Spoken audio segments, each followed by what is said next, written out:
Hi dears, welcome back to my channel. ഞാനൊരു മാമ്പഴ പുളിശ്ശേരിയുടെ റെസിപ്പിയുമായിട്ട് വന്നിട്ടുണ്ട്. അപ്പോൾ ഇതുവരെ ഞാൻ ഇട്ടിട്ടുള്ള എല്ലാ വീഡിയോകൾക്കും തന്ന സപ്പോർട്ടും സ്നേഹവും ഈ ഒരു വീഡിയോയിൽ ഞാൻ പ്രതീക്ഷിക്കുന്നു. ഇതുവരെ നിങ്ങൾ തരുന്ന സപ്പോർട്ട് കൊണ്ട് തന്നെയാണ് എൻ്റെ ചാനൽ മുന്നോട്ട് കൊണ്ടുപോകുന്നത്.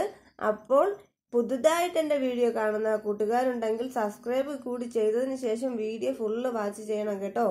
നമുക്ക് മാമ്പഴ പുളിശ്ശേരിയുടെ വീഡിയോയിലേക്ക് പോകാം. മാമ്പഴ പുളിശ്ശേരി തയ്യാറാക്കുന്നതിനാവശ്യമായിട്ട് ഞാനിവിടെ 6 നാട്ടുമാങ്ങയാണ് എടുത്തിരിക്കുന്നത്.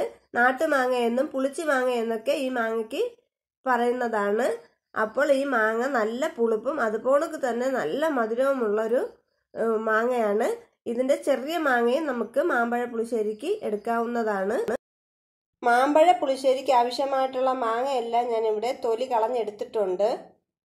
ഇത് കത്തി വെച്ചിട്ടൊന്നും നമുക്ക് തൊലി കളയേണ്ട ആവശ്യമില്ല കേട്ടോ. കൈകൊണ്ട് തന്നെ നമുക്ക് പാട കണക്ക് പിരിച്ചെടുക്കാവുന്നതാണ്. ഇതിലേക്ക് ഞാൻ ഇനി ആവശ്യത്തിന് മഞ്ഞൾപ്പൊടിയാണ് ഇട്ട് കൊടുക്കുന്നത്. പിന്നെ ഇതിലേക്ക് ഞാൻ ഒഴിച്ചു കൊടുക്കുന്നത് വെള്ളമാണ്. മാമ്പഴമൊക്കെ മുങ്ങിക്കിടക്കുന്ന രീതിയിൽ വേണം നമ്മൾ വെള്ളം ഒഴിച്ചു കൊടുക്കേണ്ടത്. ഇതിലേക്ക് ഞാൻ ഇനി കുറച്ച് ഉപ്പ് കൂടി ചേർത്ത് കൊടുക്കുന്നുണ്ട്. കുറച്ച് മാത്രമേ ഇപ്പോൾ ചേർക്കുന്നുള്ളൂ, അല്ലെങ്കിൽ ഈ മാങ്ങയിൽ നല്ല രീതിക്ക് ഉപ്പ് പിടിച്ചു പോകും. മാമ്പഴ പുളിശ്ശേരിക്ക് ആവശ്യമായിട്ടുള്ള മാമ്പഴമൊക്കെ ഞാനൊന്ന് ഗ്യാസിലേക്ക് വെച്ച് കൊടുത്തിട്ടുണ്ട്. ഇത് ഇനി 2 മിനിറ്റോളം നമുക്കൊന്ന് വേവിച്ച് എടുക്കേണ്ടതായിട്ടുണ്ട്. അപ്പോൾ നമുക്ക് മൂടി കൊടുത്ത് വേവിച്ചെടുക്കാം. മാമ്പഴ പുളിശ്ശേരി ഉണ്ടാക്കുന്നതിനാവശ്യമായിട്ട് ഇനി നമുക്ക് അരപ്പ് കൂട്ടാണ് തയ്യാറാക്കേണ്ടത്.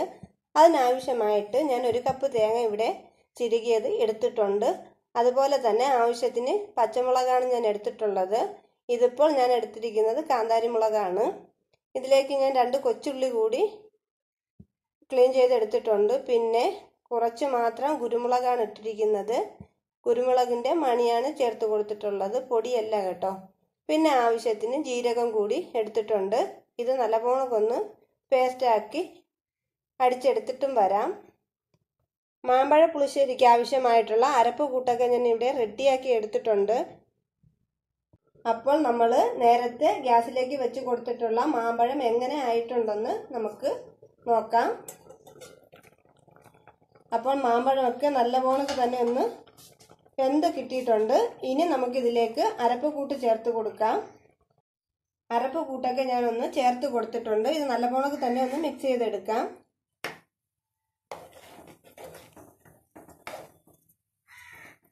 ഇതിനെ ഒന്നുകൂടി നമുക്ക് നല്ലപോലെ ഒന്ന് തിളപ്പിച്ചെടുക്കണം. ഇതിലേക്ക് ഞാൻ ഇനി കുറച്ച് മാത്രം മുളക് പൊടി ഇട്ട് കൊടുക്കുന്നുണ്ട് കേട്ടോ. ഒരു ചെറിയ കളറിന് വേണ്ടിയിട്ടാണ് കേട്ടോ.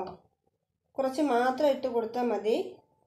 ഇനി ഞാൻ ഇതിലേക്ക് തൈരാണ് ചേർത്ത് കൊടുക്കുന്നത്.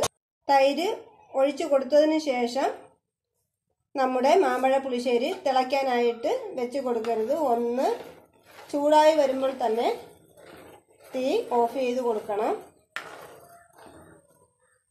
ഈ ഒരു ടൈമിൽ ഉപ്പ് കുറവാണ് എന്ന് തോന്നുന്നുണ്ടെങ്കിൽ ആവശ്യത്തിന് ഉപ്പ് കൂടി ചേർത്ത് കൊടുക്കണം. പഞ്ചസാര ഓപ്ഷനിലാണ്, വേണ്ട എന്നുണ്ടെങ്കിൽ നമുക്ക് സ്കിപ്പ് ചെയ്യാവുന്നതാണ്. അപ്പോൾ ഞാൻ ഇവിടെ തീയൊക്കെ ഒന്ന് ഓഫ് ചെയ്ത് കൊടുത്തിട്ടുണ്ട്. ഇനി നമുക്ക് ഇതിലേക്ക് കടുക് പൊട്ടിച്ചൊഴിച്ചു കൊടുക്കാം. അങ്ങനെ കടുകൊക്കെ ഞാനിവിടെ താളിച്ചെടുത്തിട്ടുണ്ട്. ഞാൻ ഇതിലേക്ക് ഇട്ട് കൊടുക്കുവാണ്. അങ്ങനെ നമ്മുടെ മാമ്പഴ പുളിശ്ശേരി എല്ലാം ഇവിടെ റെഡിയായി കിട്ടിയിട്ടുണ്ട് കൂട്ടുകാരെ. അപ്പോൾ എൻ്റെ എല്ലാ കൂട്ടുകാരും വീഡിയോ കണ്ടതിന് ശേഷം ഇതുപോലെ ഒന്ന് ട്രൈ ചെയ്ത് നോക്കണം. അതുപോലെ തന്നെ വീഡിയോ ഇഷ്ടപ്പെട്ടിട്ടുണ്ടെങ്കിൽ ലൈക്ക് ചെയ്യണം, ഷെയർ ചെയ്യണം, സബ്സ്ക്രൈബ് ചെയ്യണം. തൊട്ടടുത്ത ബെല്ലൈക്കൺ അടിച്ച് പൊട്ടിക്കാനും മറക്കരുത്. അപ്പോൾ അതിലൊരു ഓൾ ഓപ്ഷൻ കാണിക്കും. അതിൽ കൂടി ഒന്ന് ക്ലിക്ക് ചെയ്താൽ മാത്രമേ ഞാനിടുന്ന വീഡിയോസിൻ്റെ നോട്ടിഫിക്കേഷൻ ലഭിക്കുകയുള്ളൂ. അപ്പോൾ പുതുതായിട്ട് കാണുന്ന കൂട്ടുകാരുണ്ടെങ്കിൽ സബ്സ്ക്രൈബ് കൂടി ചെയ്തതിന് ശേഷം വീഡിയോ ഫുള്ള് വാച്ച് ചെയ്യണം കേട്ടോ. അപ്പോൾ ഇന്നത്തെ എൻ്റെ കൊച്ചു വീഡിയോ ഇത്രയുള്ളായിരുന്നു. പുതിയൊരു വീഡിയോയിൽ കാണാം. ടാറ്റാ.